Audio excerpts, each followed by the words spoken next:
우리 지난 11월 달 초부터 이제 매일 새벽마다 욥기 말씀을 묵상하고 있습니다. 욥기는 사실 성경 가운데서도 가장 어렵다라고 하는 그런 책 중에 하나입니다. 왜냐하면 우리 인생에 당하는 이 고난에 대한 문제를 다루고 있기 때문에 그렇습니다. 그래서 오늘 설교 제목처럼 모든 인생은 다 이렇게 고난 앞에 놓여져 있습니다. 고난을 당하게 되면 고난 당하는 그 자체도 힘들지만 왜 이런 고난이 나에게 찾아왔는가에 대한 답을 얻지 못하기 때문에 고난이 더 힘든 것 같습니다. 그래서 고난을 당할 때에 많은 사람들이 그 앞에서 절망하고 또 당황하게 됩니다. 지난해 10월 말에 발생했던 이태원의 참사라든지 올해 7월에 있었던 오송의 그 지하차도 참사, 그 참사의 피해를 입은 그 사람들은 이제 하루아침에 자신의 인생 송두리째를 빼앗겨버린 것 아닙니까?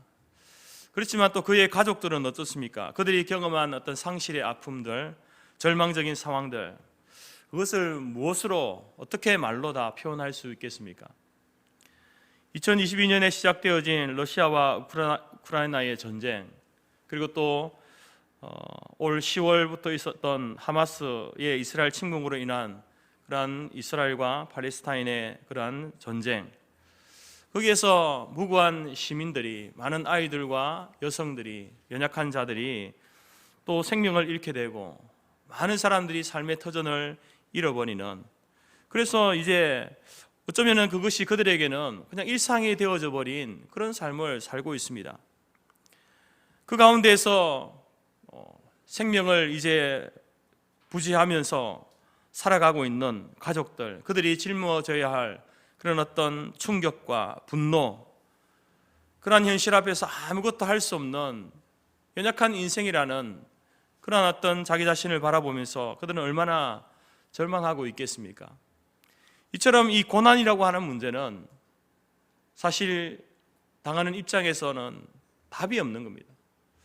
어떻게 그 일들을 견디고 이겨내야 할지, 극복해야 할지 해답을 찾아갈 수 없는 복잡한 그러한 일들입니다. 오늘 욥이 바로 다루고 있는, 욥기가 다루고 있는 것이 바로 그 인생의 고난의 문제입니다. 인생의 고난을 당할 때에 우리가 어떻게 해야 하는가, 어떤 반응을 보이고 또한 어떻게 그것을 이겨나갈 것인가. 우리가 이제 욥기를 묵상하면서 우리는 이 욥기서를 객관적인 입장에서 보지 않습니까? 제3자의 입장에서 이렇게 욥이 당하는 고난을 바라봅니다. 이러한 객관적인 입장에서 고난이라는 것을 바라볼 수 있을 때에 우리가 여러분 이 성경적인 입장과 또 자세를 배워야만, 내가 고난의 중심에 있을 때에 내가 그때에 객관적으로 말씀을 통해서 이 고난이 올 때에 어떻게 반응해야 하고 어떻게 그 문제를 해결해야 하고 답을 찾아갈 것인가, 그것을 배운 사람과 그렇지 못한 사람은요, 반응이 다릅니다. 물론 겉으로 드러나는 반응은 똑같을 수 있습니다. 함께 절망하고 탄식하고 하나님 앞에서 울부짖고 하소연하는 그런 모습은 같을 수 있지만, 그러나 말씀을 통하여서 이것을 다루고 배운 사람들은요, 그 속에 뭐가 있습니까? 욥이, 하나님께서 욥을 통해서 내게 이 고난의 문제를 어떻게 하라고 일러주셨지라고 하는 그 희미한 답을 가지고 있는 겁니다. 그 답을 가지고 있는 것과 그렇지 않고 그 속에서 그냥 정말 맨땅에 헤딩하듯이 그 고난의 문제에 대한 답을 찾아가는 것은요, 전혀 다른 문제입니다. 그래서 우리가 이 매일 새벽마다 이 욥기서를 여러분 묵상하면서 정말로 여러분들이 이 객관적인 입장에서 고난을 당하는 그 사람의 입장, 고난을 당할 때에 그가 어떻게 반응하고 어떻게 그 문제에 대한 답을 찾아가는지를 배울 수 있는 한 시간 되기를 바랍니다. 여러분, 이 고난이라고 하는 것은 아무리 신앙이 좋은 사람일지라도 고난이 닥치면 누구나 당황해하고 두려워하고 괴로워합니다. 그래서 대부분 이런 기도를 합니다. 하나님, 왜 이런 고난을 나에게, 우리의 가정에게 주셨습니까? 제가 정말 이런 고난을 당할 만큼의 그런 죄를 하나님 앞에 지었습니까? 하나님은 전능하신 분인데 왜 속히 이 문제를, 이 고난을 해결해 주지 않습니까? 왜 나의 육체에 이런 질병을 주십니까? 하나님 왜 제 기도에 응답하지 않습니까? 과연 하나님 살아계십니까? 하나님 나의 기도를 듣고 계십니까? 우리 성토교회의 기도를 듣고 계십니까? 이런 기도를 할 수밖에 없는 겁니다. 오늘 욥의 경우를 보십시오. 어느 날 갑자기 그의 모든 재산이 날아가 버립니다. 정말로 생떼 같은 10 자녀들이 태풍에 몰살당했다는 비보를 듣게 됩니다. 청천벽력 같은 비보 아닙니까? 여러분, 그때에 욥이 어떻게 반응하고 있습니까? 욥기 1장 21절 22절 말씀 보게 되면 그 욥의 기도가 나옵니다. 내가 모태에서 알몸으로 나와 싸운즉 또한 알몸이 그리로 돌아가올지라. 주신 이도 여호와시요 취하신 이도 여호와시오니 여호와의 이름이 찬송을 받으실 것입니다. 어떻게 보면 참으로 차분하고 냉정한 그런 기도를 하고 있습니다. 그리고 욥기 2장에서는 그가 얼마나 극심한 피부병에 걸렸는지 그 가려움을 참지 못해서 질그릇 조각으로 자기의 몸을 박박 긁으면서 있습니다. 여러분, 우리가 이제 팔이나 다리에 습진이 생기면 그것이 가려우면요, 자다가도 자기도 모르는 사이에 긋고 그리고 피가 나서 옷이나 이불에 묻었던 그런 경험들이 있지 않습니까? 아토피가 심한 아이를 본 적이 있습니다. 이게 팔과 다리에 이렇게 접혀지는 그 부분에 얼마나 긁었는지 딱지가 안고 떼어졌다가 또 딱지가 생기고 하는 그런 상처 자국을 본 적이 있습니다. 지금 욥의 상황은요, 그것보다 훨씬 더 지독한 상황 아닙니까? 어떻게 사람이 기왓장을 가지고 자기 몸을 긁을 정도로 그런 어떤 이 피부병, 질병을 갖게 됩니까? 그런 욥을 바라보면서 그 아내가 조롱하면서 이렇게 말하지 않습니까? 당신의 상황이 이런데, 그런데도 지금 당신이 믿음을 지키겠다고? 차라리 하나님을 욕하고 죽어라, 이렇게 이야기합니다. 그때에도 욥은 어떻게 반응합니까? 욥기 2장 10절에 그가 이르되 그대의 말이 한 어리석은 여자의 말 같다. 우리가 하나님께 복을 받았은즉 화도 받지 않겠느냐. 우리가 하나님께 복을 받았는데 이 고난도 하나님께서 그 고난을 주시지 않겠느냐. 여러분, 이처럼 욥은 그가 당한 그 고난 앞에 정말로 우리가 말로 표현할 수 없는 그 고난, 자기 자신과 가정과 그 가족들에게 당한 그 극심한 고난을 그래도 믿음으로 냉철하게 그것을 이겨나가는 모습을 보게 됩니다. 그런데 이 고난의 문제가 이제 해결되지 못하고 하루가 지나고 이틀이 지나고 한 달이 지나고 두 달이 지나고 오랫동안 이 고난이 지속되면서, 그리고 그의 친구들도 그를 위로하러 왔다가 이 고난의 원인이 무엇인가 서로 논쟁하면서 이제 그 과정 속에서 욥의 그 영육이 약해지고 피폐해지면서 그 입술에서 나오는 그런 말이 무엇입니까?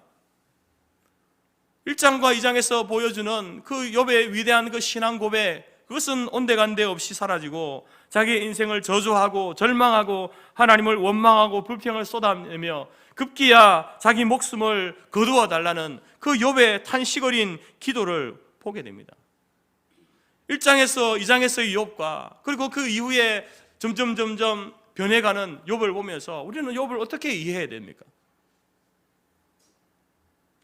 여러분, 우리는 이 욥기를 통하여서 고난 앞에 서 있는 인생들, 그 인생들에게, 모든 사람들에게 주시는 일반적인, 믿는 사람이나 믿지 않는 사람들이나 이 고난의 문제에 대해서 성경이 우리에게 가르치는 일반적인 교훈을 듣기를 원합니다.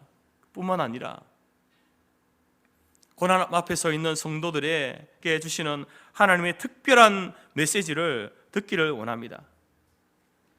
지금 나에게는 욥과 같은 고난이 없어. 내 인생은 무사 평안하다. 그렇기 때문에 이 말씀은 나와는 상관이 없는 말씀이야, 그렇게 여러분 생각하지 마십시오.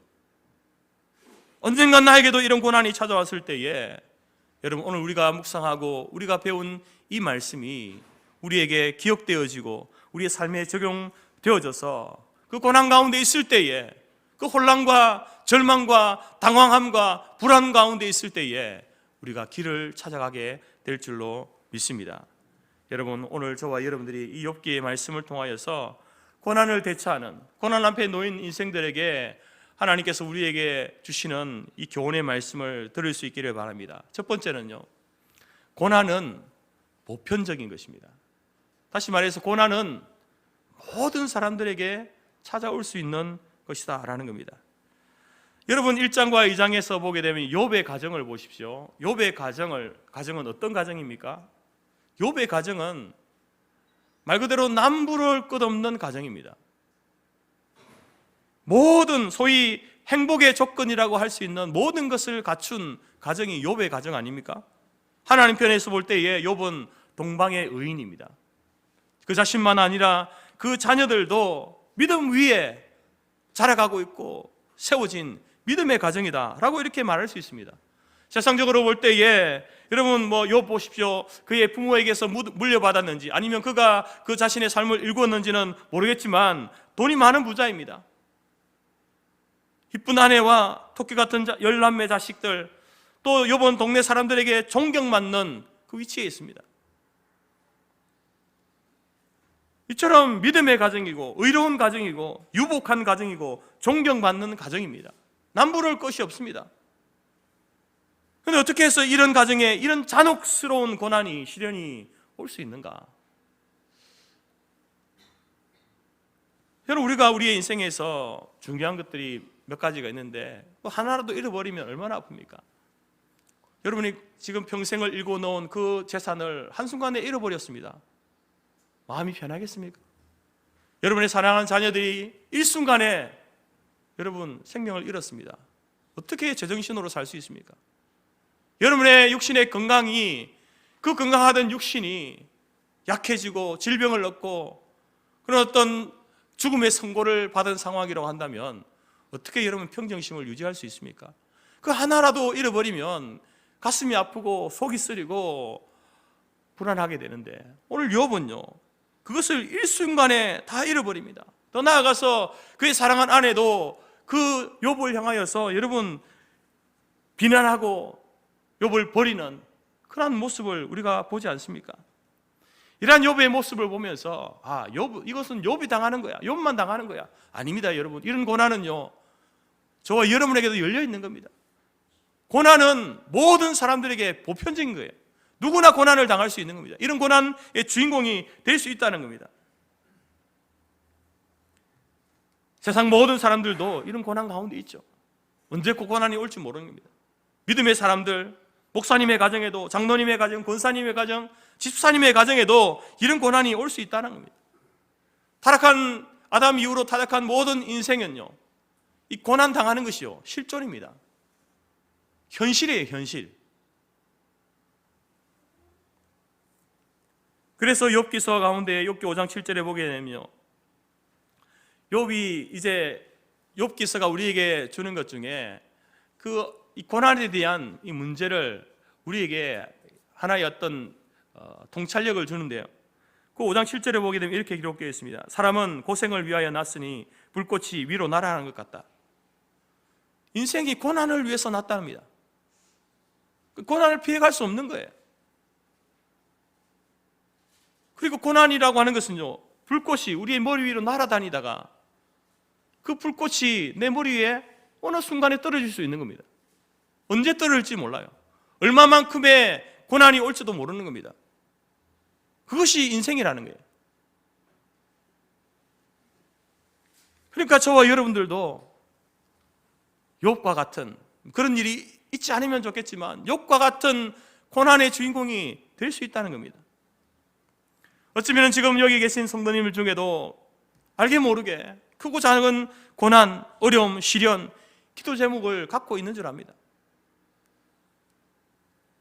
여러분 나의 인생 앞에 놓인 이 고난의 보편성을 인정하면서 여러분 하나님 앞에 그래 나도 하나님께서 나를 구원해 주셨고 하나님의 백성으로 또 교회의 이 중직자로 직분자로 세우셨지만 그러나 그렇다고 해서 고난이 나를 피해가는 것은 아니구나. 나에게도 고난이 올 수 있구나. 여러분 그 사실을 현실로 받아들여야 됩니다. 인정해야 되는 거죠. 그래 여러분 우리가 고난 당할 때에 당황하지 않는 겁니다. 물론 당황하겠지만 그리스도 거기서도 길을 찾아갈 수 있는 거예요. 나는 전혀 욥이 당하는 그 누가 당했던 그런 어떤 비참한 그 일들이 내 인생에는 일어나지 않을 거야 확신하고 장담하고 살아가는 사람이 작은 고난 앞에서 절망하는 겁니다. 복음송 가수 겸 작곡가로 활동했던 김석균 목사의 노래 중에 주님 손잡고 일어서세요라는 곡이 있습니다. 우리가 나중에 마지막 찬양에 같이 부를 텐데요, 그 가사에 보게 되면 이런 가사가 있습니다. 왜 나만 겪는 고난이냐고 불평하지 마세요. 왜 이런 슬픔 찾아왔는지 원망하지 마세요. 이 고난이라고 하는 것은 나만 겪는 게 아니라는 겁니다. 이 고난 가운데 있는 자신이 그 고난을 경험하면서 고백하는 거잖아요. 이 고난이라고 하는 것이 나에게만 오는 것이 아니라 너에게도, 당신에게도, 그 누구에게도 이 고난이, 이 슬픔이, 이 큰 슬픔이 올 수 있다, 찾아갈 수 있다, 그렇게 노래하고 있는 거예요. 이 고난에 대한 성경적인 시각을 갖고 그 가사를 쓴 것 아닙니까? 그러면서 더 나아가서 이제 이렇게 이 고난, 이 슬픔을 어떻게 이겨낼 것인가, 김석규 목사는 그 제목을 이렇게 했죠. 주님 손잡고 일어서세요. 고난이 올 때에, 슬픔이 올 때에 왜 나만 겪는 고난이냐고 슬퍼하지 마라, 원망하지 말아라. 오히려 그 고난 가운데 주님 손잡고 일어서는 것이 고난을 당한 성도들의 마땅한 반응이다 라는 것을 우리에게 이야기하고 있는 겁니다. 여러분 기억하십시오. 여러분도 고난의 주인공이 될 수 있습니다. 죄송합니다만 여러분도 욥과 같은 이 비참한 고난의 주인공이 될 수도 있습니다. 이 사실을 여러분 한순간도 잊지 마시기 바랍니다. 두 번째로 욥기를 통해서 우리에게 주시는 고난에 대한 중요한 교훈은요, 고난에는 이유가 있다라는 겁니다. 욥의 세 친구들이 지금 그들이 여러분 이 욥이 겪는 그 고난에 대해서 자신의 경험과 지식 모든 것을 동원해서 욥이 왜 이런 고난을 당하는가에 대해서 그들이 실속하고 있는 게 뭡니까? 자신의 경험과 지식을 동원해서 욥의 고난은 하나님 앞에 죄를 지어서다, 그 하나로 결론 짓는 거잖아요. 인과응보의 그런 어떤 논리를 이렇게 주장합니다. 여러분 우리가 당하는 고난은요, 사람마다 다 다른 것 아닙니까? 겉으로 똑같은 것처럼 보이지만 그것을 받아들이는 사람은요 다 다릅니다. 고난에도 다양한 종류가 있듯이 고난의 원인도 다양한 원인이 있는 겁니다. 보통 성경은 우리에게 이 세 가지 원인을 우리에게 소개해주고 있습니다. 첫 번째는요, 오늘 그 욥의 세 친구들이 이야기하고 있는 인과응보에 따른 그러한 고난이죠. 이 친구들이 주장하는 게 뭡니까? 하나님은 의로우신 분이다. 하나님은 의롭고 선하신 분이기 때문에 의로운 자에게, 선한 자에게는 복을 주시고 악한 자에게는 하나님께서 벌을 내리신다, 진노하신다. 그러니 욥이 네가 지금 이 말로 다 표현할 수 없는 이 고난을 받는 이유는 뭐냐? 바로 네가 우리가 알지 못하는 하나님 앞에서 큰 죄를 지었기 때문에 하나님께서 벌을 내리시는 거야. 그러니 하나님 앞에 회개해. 그런 논리로 지금 이야기하는 것 아닙니까? 여러분 앞에서 하나님은 의로우신 분이다, 하나님은 선한 자에게 복을 주시고 악한 자에게 징벌하신다. 여러분 이건 너무나 지극히 성경적인 내용입니다. 틀린 말이 아닙니다. 그러나 욥이 당하는 이 고난의 문제에 대해서는요, 이것이 잘못된 적응이 될 수 있다는 겁니다. 고난의 원인이 죄 때문에만 오는 고난이 있는 게 아니잖아요. 근데 이 친구들은요, 자기가 경험하고 배웠던 그 알량한 지식, 그 작은 경험 가지고 욥의 이 고난에 대해서 단정 짓는 거죠. 일반화시키는 거예요. 일반화시키는. 우리가 알아야 할 중요한 사실은 우리가 당하는 고난의 대부분은요, 맞습니다. 자기가 범한 죄 때문에 실수로 인해서 당하는 고난이 많습니다. 그런 경우에 여러분 우리는 하나님 앞에서 나도 인정하고, 만약에 다른 사람들도 그 인정하는 상황 가운데서 나도 그것을 인정한다 라고 할 때에 이 일은 내가 하나님 앞에 이런 불순종, 하나님 앞에 불신앙, 하나님 말씀에 따르지 못해서 죄를 지어서 하나님께서 내게 주시는 것이야 라고 인정되어지면요, 여러분, 그것은 우리가 달게 받아야 되죠. 요즘 여러분 이게 뉴스에서 계속 이 하마스와 이스라엘 간의 전쟁을 이야기하고 있습니다. 며칠 전에 이제 하마스의 지도자들이 어디에 숨어 있다가 이스라엘의 폭격으로 이제 죽었다, 이런 기사를 봤습니다. 여러분, 이 하마스의 그런 지도자들의 그 죽음을 바라보면서 우리는 욥의 세 친구들의 구조정처럼, 맞아, 그들은 정말 선량한 사람들을 납치하고 가두고 죽이는 그런 악한 자들이기 때문에 그 죄에 대해서 하나님께서 인과응보적으로 하나님이 진노하시고 그들을 심판하신 것이야. 그렇게 생각할 수 있는 것 아닙니까? 만약에 저와 여러분들이 하나님 앞에 고난받는 그 일들이, 그것이 내가 나의 그 죄로 인한 인과응보적인 이유에서 고난을 받는 시련이다, 고난이다 라고 판단된다고 한다면요, 그때는 어떻게 해야 됩니까?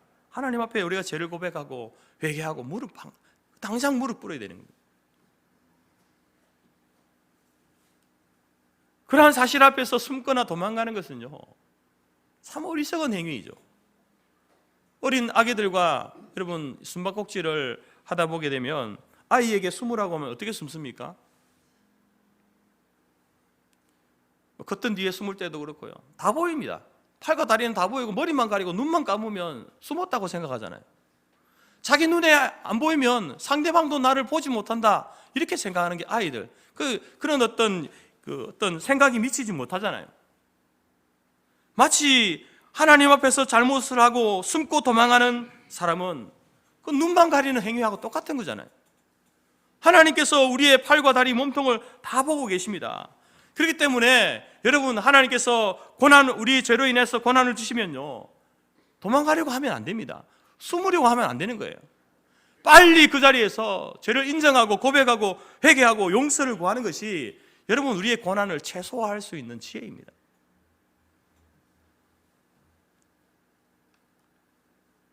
그러지 않기를 바라지만 혹시나 죄로 인하여서 고난을 받을 때에 즉각적으로 여러분 하나님 앞에 무릎으로 나아가시기 바랍니다. 두 번째 고난의 원인은요, 의를 위해서 당하는 고난이 있습니다.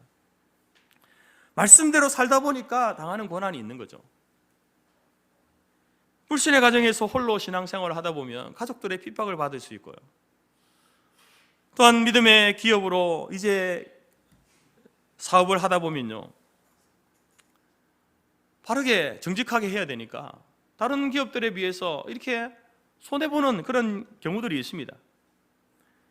믿음으로 신앙생활을 하다가 직장생활을 하려다 보면요, 또 알게 모르게 따돌림을 당하거나 어려움을 겪는 경험도 있습니다.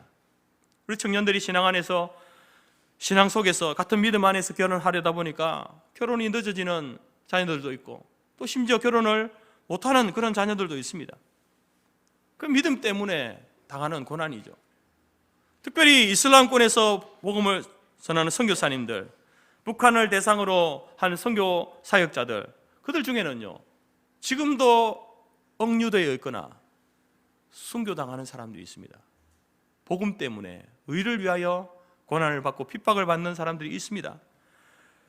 북한과 중국의 접경 지역에서 대북 인권 활동을 했던 한국의 김정욱 선교사라는 분이 있습니다. 이분은요, 지금 10년 동안 북한에 억류되어 있습니다. 그 가족들은 김 선교사의 생사만이라도 확인해달라, 알려달라고 눈물로 호소하고 있지만 묵묵부답이에요. 살았는지 죽었는지 모릅니다. 이처럼 여러분, 의를 위해서 당하는 고난이 있는 거예요. 초대교회 때부터 기독교의 역사는요, 핍박의 역사하고 순교의 역사입니다. 우리 재건교회 역사도 마찬가지 아닙니까? 우리 선지자들이 이 한 목숨 주를 위해 죽으면 죽으리이다, 이런 외침을 외쳤습니다. 무슨 말입니까? 복음을 위해서, 주님을 위해서 내가 고난당하는 것을 마다하지 않겠다라는 겁니다. 내 한 목숨 주님을 위해서 드리겠다. 죽으면 죽으리이다. 에스더의 고백을 하지 않습니까? 이처럼 우리가 복음을 위해 살다 보면, 믿음으로 살다 보면 당하는 고난이 있는 겁니다. 그래서 고난 당할 때에 그것을 야고보 사도는요, 이상하게 여기지 말아라 이렇게 말하죠. 일어나지 말아야 할 일이 일어난 것처럼 그렇게 생각하지 말라는 겁니다. 여러분, 믿음으로 살고 싶습니까? 믿음으로 살아가고 있습니까? 그러면요, 여러분, 그 믿음으로 인하여서 여러분은 고난을 받게 되어 있습니다. 그러나 고난만 있느냐? 그렇지 않죠. 의를 위해서 고난받는 그 자들에게 하나님 주시는 위로와 축복의 말씀이 있습니다. 예수님께서 팔복 설교 가운데 8번째, 의를 위하여 박해를 받는 자는 복이 있나니 천국이 그들의 것이다. 의를 위해서, 복음을 위해서 살다가 고난을 받으면, 박해를 받으면 복 있는 사람이다. 왜? 천국이 그들의 것이기 때문에, 천국이 그들의 소유로 주어지기 때문에 그렇다라는 거예요. 이 사실을 알면요, 그래도 복음을 위해서 살 수 있는 겁니다. 고난이 와도 견딜 수 있는 거예요. 고난만 온다면 누가 견디겠습니까? 복음을 위해 살면, 의를 위해 살면 고난만 받습니다. 여러분, 물론 우리가 그래도 견뎌야 되겠지만 쉽지 않죠. 그러나 하나님께서는요, 의를 위해서 고난 받을 때에 반드시 우리에게 천국이 그들의 것이다 라고 하시는 이 약속을 우리에게 주셨기 때문에 그 고난 가운데서도 인내하고 이겨낼 수 있는 것입니다. 여러분, 오늘 저와 여러분들이 이 말씀을 꼭 기억하면서, 혹 믿음 때문에 고난 받습니까? 어려움 가운데 있습니까? 여러분, 천국이 우리에게 이미 주어졌다라는 그 사실을 기억하시면서 위로받으시고 또 우리의 삶과 사역을 지속하는 저와 여러분의 삶이 되어지기를 바랍니다. 세 번째 원인은요, 이제 이유를 알 수 없는 고난이 있습니다. 지금 욥이 당하는 고난이 바로 이 고난이죠. 애매한 고난. 왜 이런 고난이 왔는지 지금 당장 모릅니다. 여러분, 우리가 이제 이 욥기를 우리가 읽으면서 우리는 알고 있죠. 왜 욥이 고난을 당하는지. 하나님도 아십니다. 하나님께서 고난을 주시면서 이제 하나님도 욥에게 왜 고난을 허용하시는지 하나님이 알고 계시잖아요. 근데 욥 당사자는 어떻습니까? 모릅니다, 여러분. 우리는 답을 가지고 있지만 욥은 물음표잖아요. 마찬가지로 여러분이 고난을 당해 보십시오. 여러분이 욥기를 배우고 공부하고 고난에 대한 바른 자세가 어떻게 한다, 어떻게 하나님께서 이 문제를 풀어가신다, 우리가 어떻게 반응해야 한다 알고 있지만 정작 고난을 받을 때래요, 우리는 어떻습니까? 물음표가 되는 거예요. 우리는 알 수 없는 겁니다. 왜 이런 고난이 왔지? 혹시 내가 죄를 지어서 그런가? 아니면 의를 위한 핍박인가? 아니면 무슨 이유 때문에 하나님께서 이런 고난을 주셨지? 이렇게 되는 겁니다. 여러분, 오늘 지금 욥의 세 친구들이 욥의 고난을 두고 신학적인 변론을 전개하면서 이제 계속해서 나아가죠. 그게 이제 계속해서 40장까지 이렇게 쭉 진행되는 것 아닙니까? 왜 이런 변론들이 자꾸 일어납니까? 그것은 바로 고난의 원인을 모르기 때문에 그렇습니다. 그래서 1장 2장을 넘어서서 이제 이 친구들과 변론을 하면서 욥의 그 말들이 이렇게 투박해지고 감정이 막 올라오는 그런 표현들이 많지 않습니까? 하나님, 어찌하여 나에게 이런 고난을 주십니까? 내가 그럴 만한 죄를 지었습니까? 내가 하나님 앞에 지은 죄가 있다면 속 시원하게 말씀해 주십시오. 이런 이야기들을 하는 거예요. 믿음의 고백을 하지만, 그렇지만 여전히 욥은요, 물음표인 거예요. 여러분, 이처럼 이 고난이라고 하는 것은 내가 죄를 지어서 당하는 고난도 있고, 내가 복음을 위해 살다가 당하는 고난도 있고, 그리고 또 이유를 알 수 없는 고난이 있는 거예요. 크게 우리의 고난은 이렇게 세 가지로 나눠볼 수 있습니다. 그래서 여러분, 만약에 그 죄로 인한 결과라고 한다면 우리는 속히 하나님 앞에 무릎으로 회개하며 나가야죠. 의를 위해서 고난을 받습니까? 그러면 여러분, 하나님께서 우리에게 주신 그 천국을 바라보면서 이 고난을 잘 이겨나갈 수 있도록 믿음과 능력을 달라고 기도해야 될 겁니다. 욥의 고난처럼 이유를 알 수 없는, 지금은 이해하지 못할, 그렇지만 너무나 고통스럽고 억울한 그런 고난이라고 한다면 그래, 하나님의 선하신 뜻이 있겠지. 그런 겸손한 마음으로 하나님의 구원을 간구해 나가야 될 줄 믿습니다. 여러분, 이처럼 욥의 고난은요 1장 2절에서 밝혀주고 있는 것처럼 욥의 신앙과 행복한 삶을 시기하던 사단의 시기, 질투에서 시작되어진 것 아니겠습니까? 그 사단이 하나님 향해서 뭐라고 합니까? 하나님, 까닭없이 욥이 하나님을 저렇게 잘 섬기는 줄 아십니까? 하나님이 복을 주셨잖아요. 남부럽지 않을 만큼의 재산, 자식들, 사람들에게 존경을 받는 그런 어떤 사회적인 위치, 이런 모든 것들을 다 주셨으니까 욥이 하나님께 저렇게 하나님을 섬기고 그렇게 살아가는 거지. 하나님 그걸 거둬가시면, 뺏어가시면 아마 욥은 당장 얼굴 색깔 바꿀걸요. 그래서 하나님께서 뭐라고 합니까?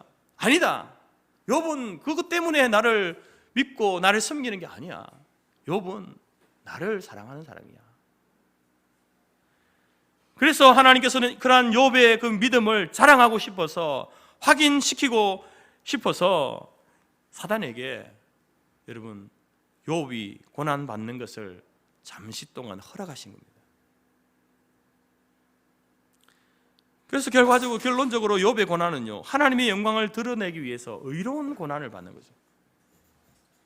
그 고난에 해당되는 것 아닙니까? 그러나 그 답을 찾아가기까지는요 말로 다 할 수 없는 그런 절규와 울부짖음이 그 속에 있음을 보게 되는 겁니다. 그러한 고난 앞에서 우리가 어떻게 이제 해야 할 것인가? 모든 인생이 고난을 당하고 또 그 고난에는 다 이유가 있는데, 특별히 하나님께서 우리에게 이유를 알 수 없는, 이해할 수 없는 고난을 주실 때에 우리 어떻게 그 고난을 접근해야 하는가? 욥기서가 우리에게 말하는 것은요 세상적인 방법으로 접근하지 말아라. 여러분 그 시중에 책방에 가게 되면요 그런 책들이 많잖아요. 고난을 이기는 비법, 위기를 대처하는 방법, 그런 어떤 세상적인 방법이 아닌 신앙적인 접근을 하라. 이게 욥기가 우리에게 주는 가르침입니다. 욥이 엄청난 그 고난 앞에서 하나님의 신뢰가 무너지지 않습니다. 전능하신 하나님이 나와 함께 하시면 이런 고난, 이런 시련, 이런 고통 허락하신 하나님의 뜻이 분명히 있을 줄 압니다. 그러면서 여러분 욥은 그 고난의 그 시련의 그 답을 찾아가고 있는 겁니다. 여기서 여러분 기독교의 신앙의 빛이 발하는 거죠. 욥은 자신이 당하는 그 고난을 이해할 수 없었습니다. 그렇다고 해서 하나님을 버리거나 신앙생활 굿바이, 나 이제부터 하나님 안 믿겠습니다, 이런 하나님이라면 나 너무 괴롭고 힘들어서 도저히 하나님 못 믿겠습니다, 차라리 하나님 믿지 않고 살아가던 그때가 더 편하고 좋았습니다, 그렇게 하지 않았다는 겁니다. 여러분 욥의 그 부르짖음을 보게 되면 이 욥이 이런 믿음의 1장 2장에서의 그 욥과 같은 사람인가, 이런 대목도 있어요. 그러나 욥은요 그런 부르짖음, 절규, 하소연, 그것을 하나님을 붙들고 하고 있다는 거예요. 끝까지 하나님 붙들고 있다는 거죠. 하나님을 떠나지 않는 거예요. 하나님 앞에서 원망하고 불평하고 하나님 앞에서 슬퍼하고 그렇게 하고 있는 거죠. 여러분 그리스도인들은요 고난 앞에서 마냥 슬퍼하거나 절망하지 않습니다. 믿음으로, 신앙으로 접근하죠. 내게 하나님이 이 고난을 허락하신 하나님의 뜻이 뭘까? 계획이 뭘까? 이것을 통해서 말씀하시고 깨닫게 하시는 하나님께서 내게 주시려고 하는 그러한 그 메시지가 무엇일까? 그것을 찾고자 하는 게 여러분 믿음의 사람들의 고난에 대한 대처다라는 겁니다. 그 가운데서 우리는 이렇게 기도하죠. 하나님 살려주세요. 저의 가정, 저의 질병, 마음의 상처, 쓴뿌리 하나님 치유하여 주십시오. 우리의 기업, 사업체 하나님 살려주십시오. 그렇게 기도하는 겁니다. 그러면서 비록 그 당시에는 괴롭고 힘들지만 그 시기를 믿음으로 잘 이겨나가면 나중에 가서야 그래서 하나님께서 나에게 이런 고난을 주셨구나 깨닫게 되는 거죠. 그때는 여러분 고통과 탄식과 눈물이 감사와 기쁨으로 변하게 된다라는 겁니다. 자신의 한계를 깨닫고 감사를 알게 되고 겸손한 마음을 가지면서 그 고난을 통해서 주님과 더욱더 가까워지는 그런 경험을 하게 되는 겁니다. 여러분의 신앙생활 가운데서 언제 여러분 하나님을 가까이 하나님을 나아갔습니까? 평안할 때였습니까? 모든 것이 조건이 좋고 환경이 다 주어졌을 때였습니까? 그렇게 하면 참 좋겠는데, 하나님께서 정말 이런 우리에게 필요한 욥에게 일장이 주셨던 그 모든 복을 내게 주셨을 때, 그때 우리가 하나님을 더 적극적으로 충성하고 헌신하면 좋겠는데, 이 죄성을 가진 인간은 그렇지 못한 거예요. 그걸 가지고 있을 때는요, 하나님이 주신 건지 모르고 자기가 그걸 이룬 건 줄 알고 그렇게 교만하게 살다가 나중에 그것을 다 잃어버리고 난 다음에 그때 하나님 앞에 나가는 거죠. 근데 여러분, 그 고난이 왔을 때에 그때 우리가 하나님 앞에 더 가까이 나아가는, 우리의 신앙이 견고해지고 바르게 세워지는 그러한 경험을 하지 않았습니까? 여러분, 때로는 우리의 그런 고난 앞에서 우리의 기도가 평생 응답되지 않을 때도 있습니다. 우리는 욥의 경우는 해피엔딩으로, 그래, 해피엔딩으로 끝났다, 그러면 모든 인생들이 다 이렇게 될 것이다, 여러분 그것도 일반화시키면 안 되는 거예요. 바울의 경우를 보십시오. 바울의 경우는 자기의 몸에 있는 가시를 제거해달라고 하나님 앞에 3번이나 간절하게 기도했는데 하나님 응답하지 않았습니다.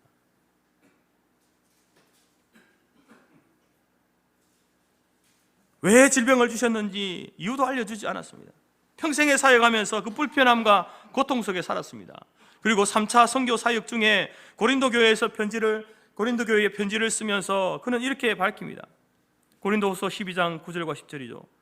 나에게 이르시기를 내 은혜가 네게 족하도다. 이는 내 능력이 약한 데서 온전하여 짐이라 하시니라. 그러므로 도리어 크게 기뻐함으로 나의 여러 약한 것들에 대하여 자랑하리니 이는 그리스도의 능력이 내게 머물게 하려 함이라. 그러므로 내가 그리스도를 위하여 약한 것들과 능력과 궁핍과 박해와 곤고를 기뻐하노니 이는 내가 약한 그때의 강함이라. 욥의 가시는 육체의 가시만 있는 게 아니었습니다. 보십시오. 능력받은 것, 궁핍하게 살아왔던 것, 박해를 받았던 것, 공고한 그 모든 것이 그의 사역에 평생에 있지 않았습니까? 심지어 여러분, 바울은 어떻습니까? 순교당했습니다. 참수당했어요. 그 세상적으로 볼 때는 비참한 인생 아닙니까? 복음을 위해서, 주님을 위해 살다가 목이 잘려 죽음을, 그 비참한 죽음 아닙니까? 이처럼 우리의 기도가, 우리의 고난이 평생에 해결되지 않고 지속될 수 있는 거예요. 근데 바울은 뭐라고 합니까? 내가 그 약한 것들에 대하여 자랑한다. 무엇을 자랑합니까? 그 가운데에서 내가 온전하여졌다. 그 약한 그 가운데, 고난 속에서 하나님의 능력이 내게 머물러 있었다. 내가 어떻게 살아왔는가? 그 고난 가운데 어떻게 살아왔는가? 내 힘으로 아니다. 하나님의 능력이, 하나님의 도우심이 나와 함께 있었다. 내가 약한 그때에 내가 가장 강한 때였다. 그때가 내가 하나님 앞에 가장 신실한 믿음으로 살았던 때였다. 이런 고백을 하고 있습니다. 여러분, 하나님께서는 바울에게 그 육체의 그 삶의 가시로 인하여서 온전한 그리스도인으로 살게 했습니다. 약할 그때에 내가 전적으로 하나님을 의지함으로 가장 강한 때였다. 바울이 고백하는 것처럼 여러분, 오늘 저와 여러분에게 주신 그 고난도 하나님의 그런 원대한 계획이 있는 겁니다. 그것이 인생의 짧은 시기 안에 문제가 해결되어서 깨닫고, 그래, 그 고난이 이런 이유여서 그렇게 하면 좋겠지만, 우리가 우리 인생에 닿을 그때까지도 그 고난이 왜 내게 왔는지 문제를 해결받지 못하고 우리가 이 땅을 떠날 수도 있는 거예요. 그러나 답은 무엇입니까? 그때 네가 나를 가장 절실하게 찾았고, 그때 너의 믿음이 더 온전해졌고, 그때 네가 하나님의 능력을 맛본 때였다. 하나님께서 바울을 통해서 우리에게 말씀하고 있는 것 아니겠습니까? 평신도로서 기독교 사상에 영향을 미쳤던 영국의 C.S. 루이스, 이분에게 이런 일화가 있습니다. 캠브리지 대학에 있을 때에 어떤 사람이 그에게 찾아와서 이런 질문을 했습니다. 하나님이 살아계시다면 왜 이 세상에 이런 말도 안 되는 이런 고통스러운 일들이 일어나고 있는가? 여전히 이런 일들이 일어나고 있는가? 왜 러시아와 우크라이나가 전쟁 가운데 무고한 시민들이, 아이들이 왜 죽어야 하는가? 왜 이런 일들이 일어나는가? 왜 하마스와 이스라엘의 전쟁 가운데 왜 팔레스타인의 그 무고한 시민들이 죽고 이스라엘의 그 시민들이 죽어야 되는가? 이런 질문을 하는 겁니다. 그때 여러분 루이스가 이런 대답을 했습니다. 안 그래도 사람이 교만한데 고통마저 없다면은 얼마나 사람이 오만방자하게 행동하겠습니까? 하나님께서 우리에게 겸손하라고 고난을 주시는 겁니다. 고통을 주시는 겁니다. 여러분 가운데 고난이 있습니까? 고통의 문제가 있습니까? 하나님 앞에서 오만방자하게 행하지 않고 겸손하도록 하기 위해서 우리에게 고난을 허용하시는 거예요. 이처럼 기독교는요, 성경은 우리 인생에 당하는 고난을 부정하거나 혐오하지 않습니다. 오히려 긍정하죠. 시편 기자는 이렇게 고백하죠. 고난 당하는 것이 내게 유익이라. 고난 받는 것이 내게 유익하다는 겁니다. 아니, 고난 받는 것이 무슨 유익이 있습니까? 고난이 없으면 좋죠. 근데 고난 받는 것이 내게 유익이라. 왜? 이로 말미암아 내가 주의 율례들을 배웠기 때문에 그렇습니다. 하나님의 뜻을 알았기 때문에 그렇습니다.